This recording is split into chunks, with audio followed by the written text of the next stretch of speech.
Welcome to PRAJNA SPARKS, a podcast where we listen to a Dharma talk, contemplate with our minds and in our hearts, and engage in guided meditation. In this episode, we ask, what exactly is samsara? Please take a moment to like, follow, and review our podcast. This is the best possible offering as it helps us reach new listeners.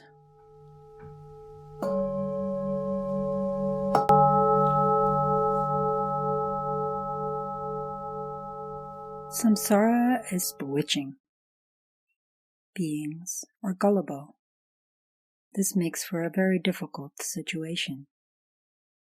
This is how my own root guru, Kyabje Boka Rinpoche, explained the dilemma at the heart of the Buddha's teachings. The Buddha teaches a path.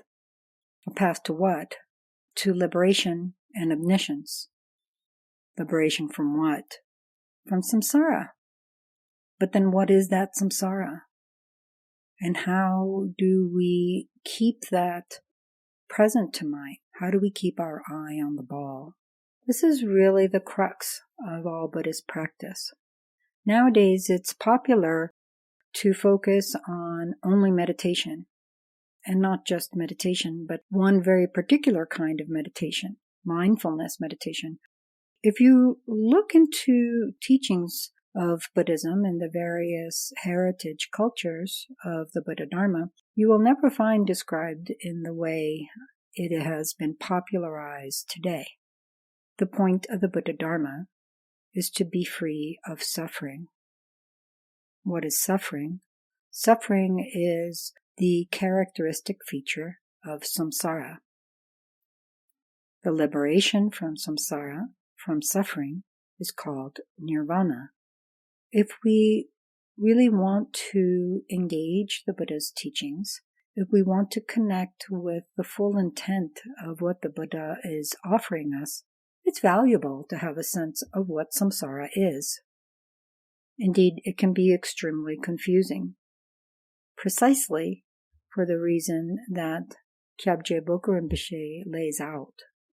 Samsara itself is bewitching.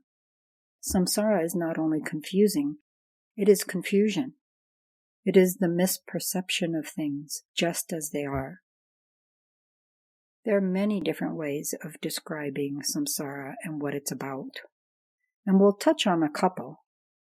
But in the Karma Kagyu lineage of Tibetan Buddhism, that focuses on the bodhisattva path leading to Buddhahood, omniscience, the complete expression of the non-dual wisdom, affectionate love and compassion, and unbridled power of mind's true nature.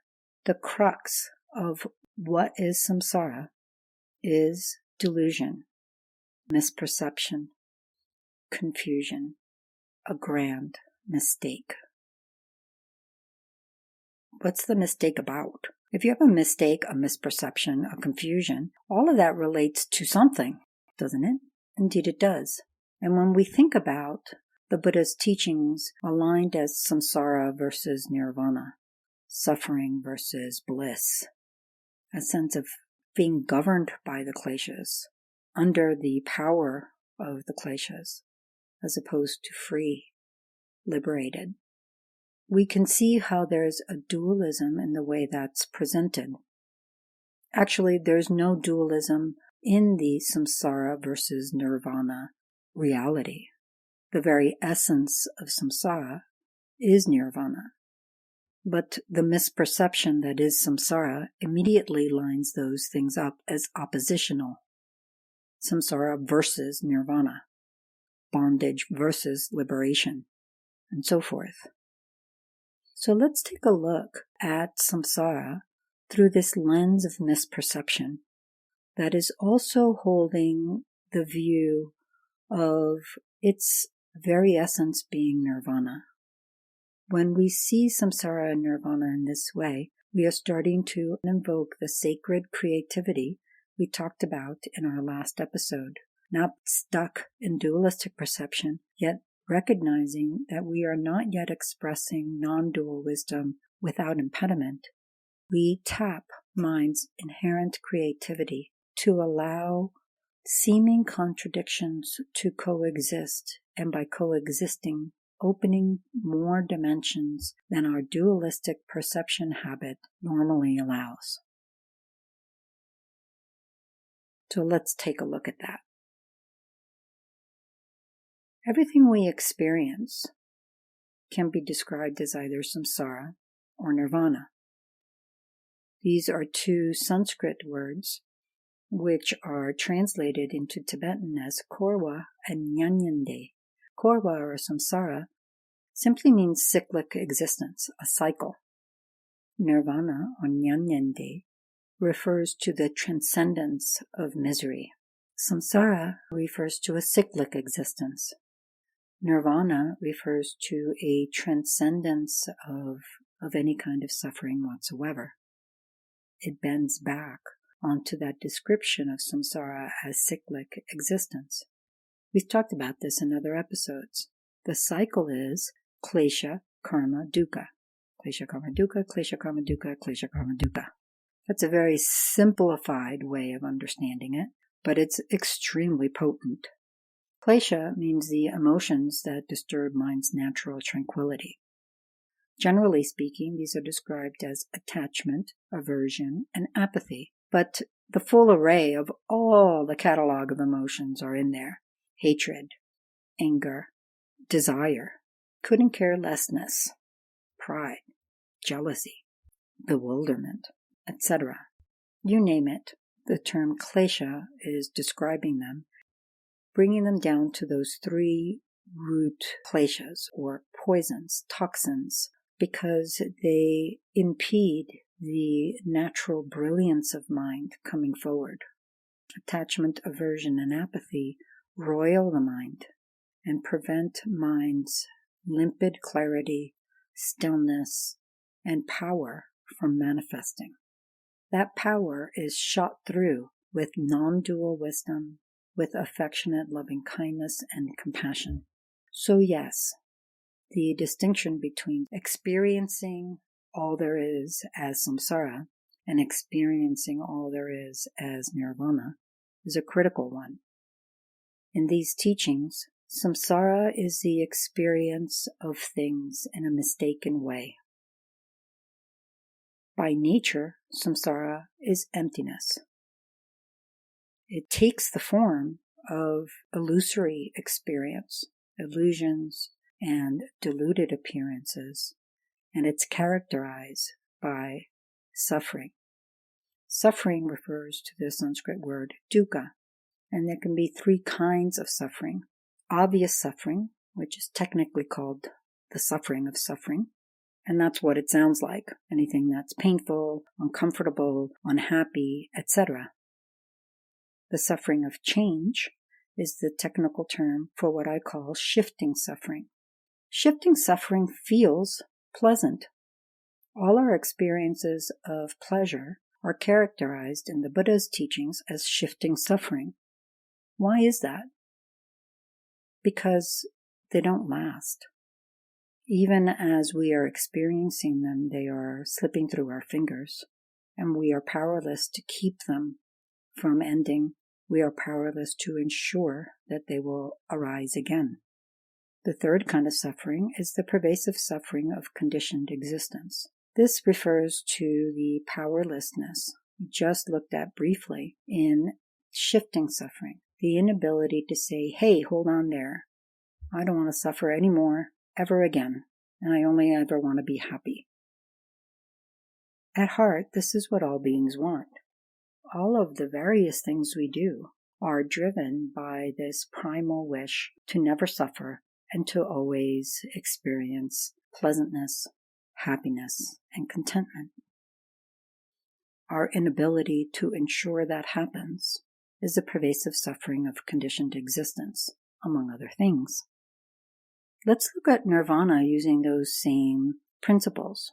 Nirvana, by nature, is also emptiness. The nature of samsara and nirvana is the same.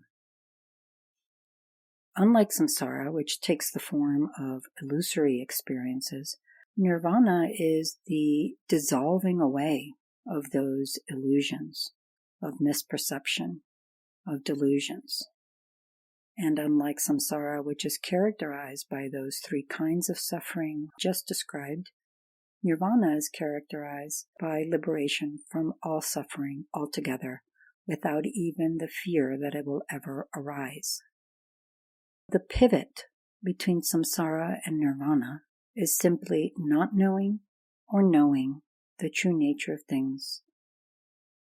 When we have a misperception about the true nature of things, we project illusions, delusive appearances, onto the emptiness and infinite interdependence among all things. That delusion that causes these projections is grounded in the ignorance as to the true nature of things, particularly the ignorance that takes there to be a truly existent self in persons and a truly existent self-entity in things. In other words, the ignorance that thinks things are real, and then thinking they are real clings to them, either by thinking they are pleasant and feeling attachment for them, experiencing them as unpleasant and feeling aversion for those, or experiencing them as neither pleasant nor unpleasant and experiencing apathy for those. That attachment, aversion, and apathy with all of their subclasses of kleshas drive us to act. For example, we're attached to a particular person or thing or place. We engage in any number of actions to ensure that that thing is mine. We take it to be real and we cling to it as we experience it. Pleasant, an unbridled source of happiness. We confuse the experiences of samsara for happiness. We take them to be sources of happiness, and then we act on that. It's happiness to have what we're attached to not have what we're averse to, and to not be bothered by what we're apathetic to. This illusion is often likened to sleep and dreams. Things feel very real when we're dreaming, but as soon as we awake, we recognize that none of that was, quote, really happening.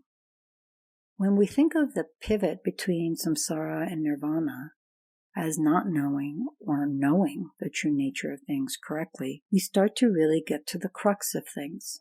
The pivot, the turning point between experiencing things as samsara or experiencing things as nirvana is our own mind. The qualities that are foregrounded in mind are what determine how we experience all there is. Samsara is not life. Samsara is not the world around us. Samsara is the mind experiencing things out of delusion. Then all we experience is riddled with one of the three kinds of dukkha. Unpleasant things are obvious suffering. Pleasant things are shifting suffering on their way to be obvious suffering. And all throughout, there is the pervasive suffering, the universal suffering of not having a say in our own experience. The various illusions and delusions projected onto our experience are described in very vivid ways in the texts of heritage Buddhism. There are very vivid descriptions of what are called the 6 realms, for example. Hell realms, hungry ghost realms, animal realms, human realms, asura realms, which is a Sanskrit word for jealous gods or titans, deva realms, which is another Sanskrit word for celestial beings or gods. These realms are not places per se. They are experiences of mind governed by the kleshas characteristic of each of those 6 realms that project a particular caste onto whatever we encounter. This is a really important thing to work with, and it takes more than a short podcast to really engage what the meaning of all of this is. When we hear the teachings about the hell realms and the hungry ghosts and the gods and the jealous gods, we might think, what the heck is this? Perhaps we have experience with a religion in our childhood that was full of hellfire and brimstone, and these descriptions can trigger memories of that in an unfavorable way. So it's really valuable to put aside our preconceptions and say, what is all of this stuff about these hell realms and so forth? As a matter of fact, we wouldn't be the first to do so. The great Bodhisattva Shantideva, who lived over 1,000 years ago in India, in his classic text, The Way of the Bodhisattva, has this to say: "The weapons that plague beings in the hells, pray, who fashioned them to serve this purpose? And who crafted the molten iron ground? From whence do all those demon hordes arise? These and all their ilk are nothing other than the mind of wrongdoing," the sage says. Thus it is that all throughout the three realms there is nothing more fearsome than this mind. What Shantideva is doing here is saying, where is this hell realm? The molten iron ground is one of the many horrendous descriptions in excruciating detail that you can find in Buddhist texts about the hell realms. Demon hordes are another feature of the hell realms. Shantideva is saying, well, if they exist, where are they? Who made all these things? Where do they come from? And he answers himself saying all of those things, not just the hell realms, but all the other descriptions of the experiences of samsara, are the creation of mind. In particular, the mind that is dominated by wrongdoing. The sage that Shantideva mentions is the Buddha himself. But then what is this wrongdoing? Acting in a way that is not in alignment with the true nature of things. In Buddhism, like in many other traditions, we can find a list of things to do and to not do, virtues and non-virtues. There are descriptions of, for example, not killing, not stealing, not engaging in sexual misconduct, not lying, and so forth. Engaging in these kinds of acts is called wrongdoing. Why? On one hand, because it doesn't align with the true nature of things, which is to honor and support life, to value things, to prize the intimacy of sexuality and the feelings of those with whom we're sexually connected, and so forth. It's wrongdoing not only because it's out of alignment with that true nature, but also because that lack of alignment twists things. Actions we take that are out of alignment with that true nature, such as killing, for example, yield unpleasant experiences. Why is that wrongdoing? Because it yields experiences that are other than we want. Nobody kills because they want to suffer. Even someone who murders is somehow thinking that there's something to be gained from this situation. Wrongdoing is wrongdoing because it neither aligns with the true nature of things nor with our own wishes for ourselves. And all of this comes about from mind, the intentionality with which we engage in actions that accumulate karma and thus lead to a particular kind of suffering and samsara. So what Shantideva is saying in these verses is that there isn't a samsara out there somewhere that is waiting to threaten us. It is our own mind that is projecting particular experiences based on the negativity that governs that mind. To the extent that we become more and more free of that negativity, we have more and more experiences of pleasantness, more and more experiences that allow us to transcend the dualism of samsara versus nirvana altogether, penetrating to the very essence of samsara which is itself nirvana.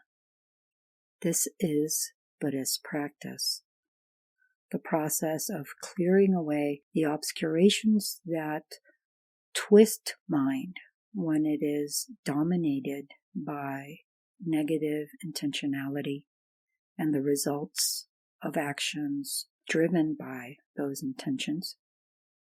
Gathering of what's called merit, the momentum that comes from engaging activities that do align with the true nature of things, with not only the intent for pleasant experiences here and now, but with a much broader intent, one that is infused with the sacred creativity that is not bound by dualistic perception, nor does it pretend to be non-dual wisdom.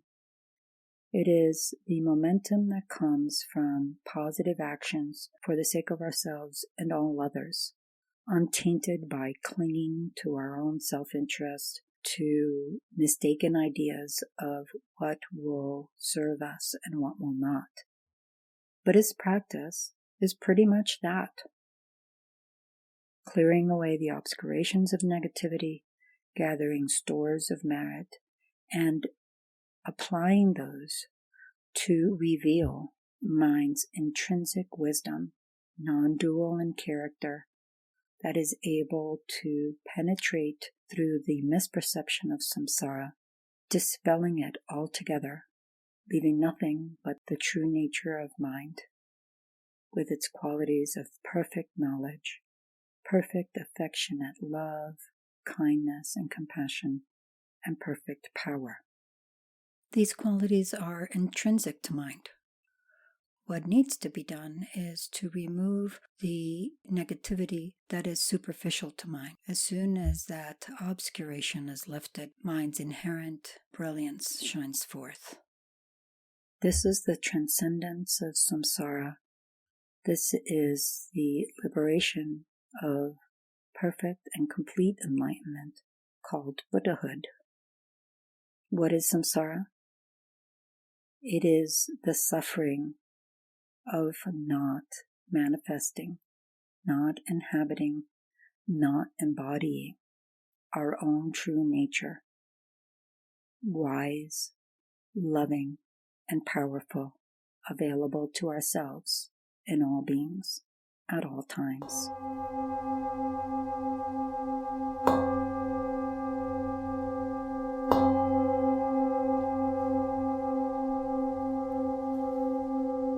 Here are some seeds for contemplation over the coming week. Feel free to ask us any additional questions via email, Instagram, or Facebook. Links are in the episode notes. Oftentimes, samsara eludes our grasp because it's bewitching and we're gullible. We fall for samsara over and over and over again. We have a very strong habit of believing things to exist the way they seem to exist to us. In other words, buying the misperception of samsara. How do we overcome that? How can we instill an understanding that our experience is distorted by the ignorance that believes in the true existence of a self, of persons, of a self-entity in phenomena? By listening, contemplating, and meditating again and again and again. This is a topic that eludes our understanding. Even when we get the words right, we have a semantic understanding, and we move to contemplating, and we get the intellectual understanding. If we stop there, that intellectual understanding stays at the level of the brain. It never gets down to our heart. The way to get to our heart is by developing the very strong habit of that, to counteract the very strong habit of believing in misperception. How do we do that? Through the third prong of this integrative Dharma practice, meditative inquiry, where we engage in experiential analysis of a topic, in this case, what is samsara, and then rest in our clear knowing, our certain understanding about it, so that we're actually downloading that intellectual understanding from the brain to our hearts. And doing that repeatedly, that's what actually shifts our view, so that even when we're still laboring under the misperception of samsara, we know that that's what's happening.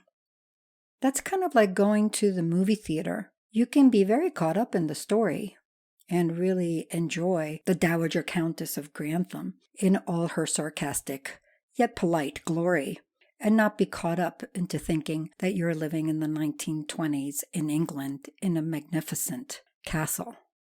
You are at a theater, you're experiencing the movie, you can allow yourself to be in that experience without being of the experience.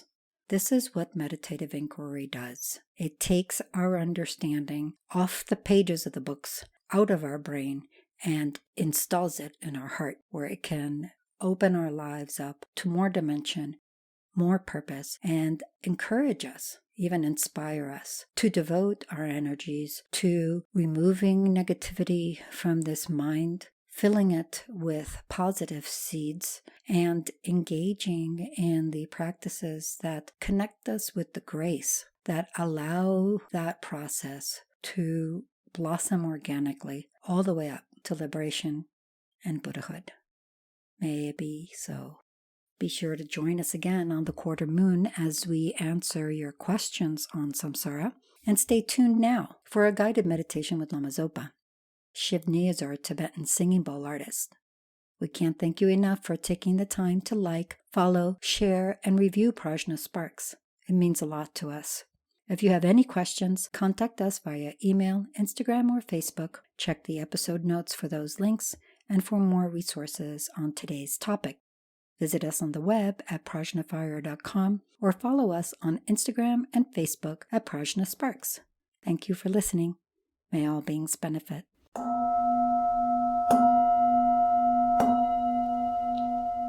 Hello, friends, and welcome to this episode's meditation. We're going to be working with samsara. Samsara is the mistaken way that we view and relate to our experiences, to the world and the things in it, including ourselves. We continue to follow our attachment, aversion, and apathy, relentlessly believing that these are the things and the ways to accomplish genuine happiness, despite all of our experiences to the contrary. While we're working with samsara, the concept of it, the idea of it, getting used to holding it in our mind so that we make more skillful, more wise choices for ourselves and others in the world, it seems really important to acknowledge that reorientation of mind, this definite emergence in Tibetan, is not self-denial. It is allowing ourselves to see clearly the faulty way that we go about pursuing our lives by blindly following our attachment, aversion, and apathy. And this usually entails a sense of weariness that rises up from our depths. Weariness with a normal way of being in the world. This weariness serves a vital purpose. It helps us vividly appreciate liberation and what leads to it. So don't be discouraged, don't be afraid of the weariness, but also recognize that that's only part of this work that we're engaging in as we spark reorientation of mind in ourselves. So our samsaric way of relating to the world, in that we keep delaying happiness, we keep running ourselves ragged, thinking that we will finally be happy when we accomplish X, or when we get Y, or attain Z, or secure ourselves and protect ourselves from A. Or we may have already reached the point where we have kind of settled in, given up, and are merely getting by with little hope of things getting better, just going from day to day, thinking that this is all that there is. How poignantly sad are both of those scenarios, especially when we consider that our very nature and the nature of everything we experience is the bliss we are so consistently longing and looking for. Let's move into this meditation. And as we do this, simply begin by taking your seat, allowing yourself to come present to whatever is going on for you, and allowing that to settle a little bit through your kind, curious, undistracted attention. Feel your presence here and now on the cushion or chair or whatever you happen to be sitting or standing or lying on.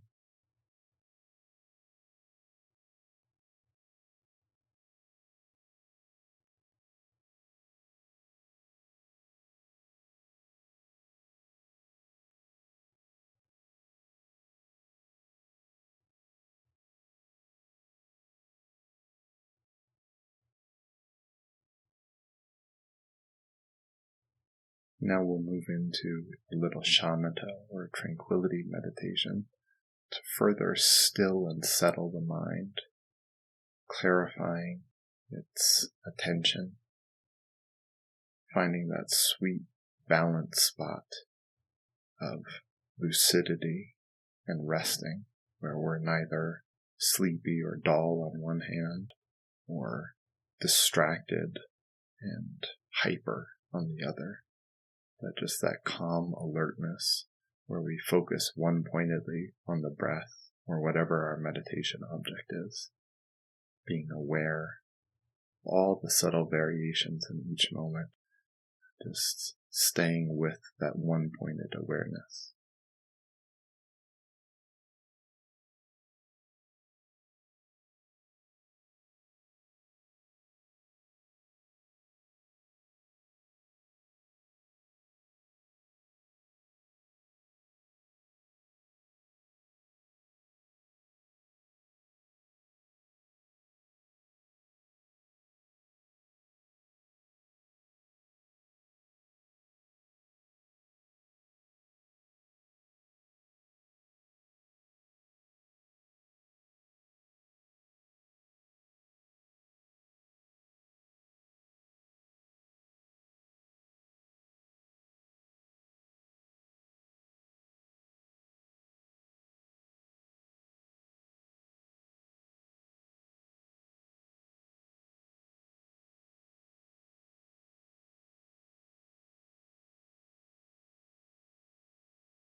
Now we'll move into the analytical and resting meditation.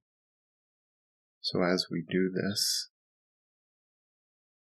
just sit with these ideas that I'm going to guide us through, keeping our attention in the sphere of what we're contemplating.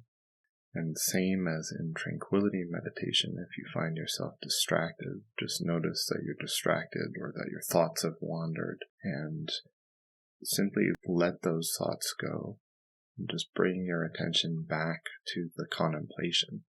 And if during the contemplation you have a vivid sense of clarity, of oh yes, that's really the way it is, or perhaps it's an emotional or somatic feeling that you get, you can drop the analysis and just rest your attention one-pointedly in that experience, until it also naturally fades and then return back to the analysis.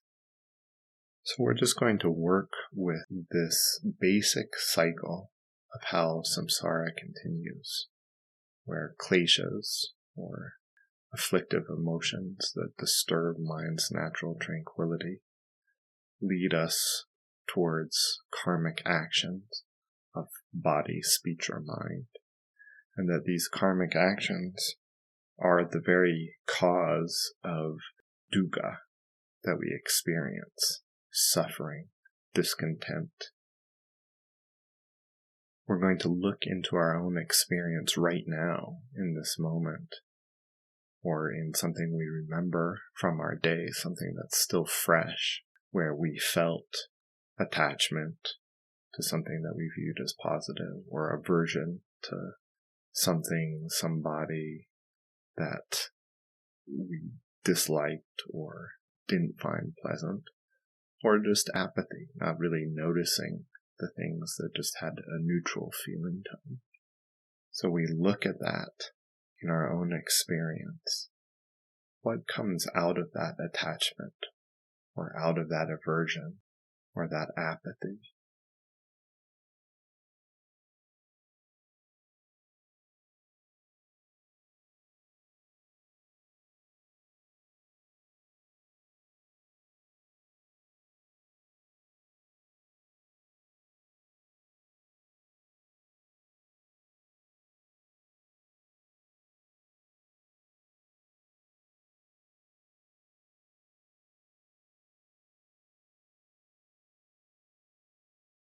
It may be an overt action of turning away from a person, grasping needily to something that we treasure as someone threatens to take it away, or not really noticing the passerby on the street.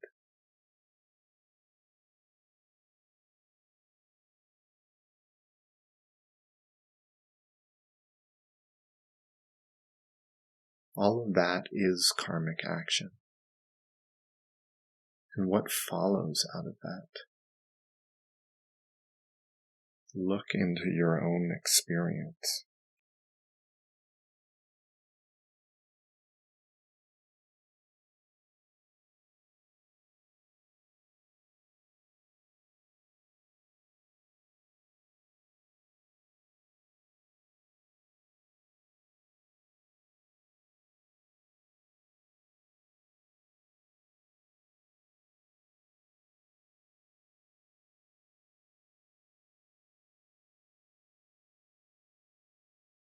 Now we're going to bring our attention back to the Buddha's overall description of this process and see how that resonates for us. See if it makes sense to us, if we can feel how this cycle is going to continually perpetuate itself without end unless we end it. So there's the kleshas, the afflictive emotions, which lead to karmic action. And those karmic actions cause the experiences of either obvious suffering or shifting suffering or all-pervasive suffering, dukkha, that characterize samsaric experience, where there's always this discontent, striving, where we're never satisfied, where we're never getting that bliss that we want.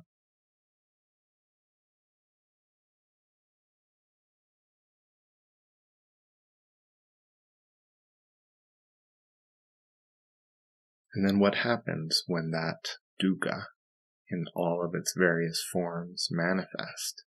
We either have aversion to it, if it's obvious suffering, or we have attachment to it, if it's the shifting suffering of discontent that feels like pleasure, that feels like all of our pleasurable experiences, yet where underneath there's worry, fear, trying to protect it, trying to make it last, worry that it won't, trying to figure out how we'll get more of it.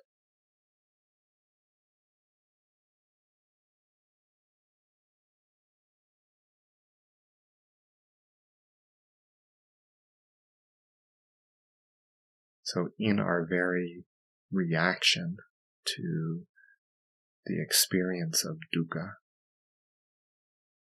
there is this arisal again of attachment, aversion, apathy, and any of the other kleshas, which motivates us to act. And those actions again lay down the seed for yet another experience of future dukkha. And that future dukkha again we react to with attachment, aversion, apathy.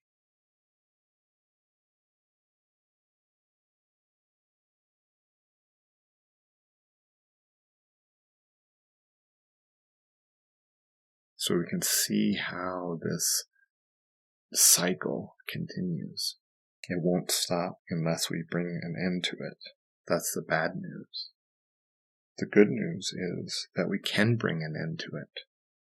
There's things we can do right here and now, right away, that start interrupting it. As simple as just taking a step back from our reactions of attachment or of aversion or of apathy, not so fully identifying with them, but having a little space of healthy disbelief that they're in our own best interest, that things are the way that our attachment takes it to be or our aversion takes it to be. Just analyze like that for a minute or two.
Practicing in this way starts to unpack some very long-standing habits, starts to break our habit of samsaric misperception. I hope you'll keep at it. Thank you so much. Now please gather whatever goodness has come from this meditation and share it freely with all beings who are just like us, continually circling in this cycle of existence characterized by kleshas, leading to karmic actions, leading to experiences of suffering, leading to more kleshas, and so forth. All beings are experiencing this, and yet are seeking only happiness. Please share whatever goodness has come of this with all of them, that we may all be free. Thank you.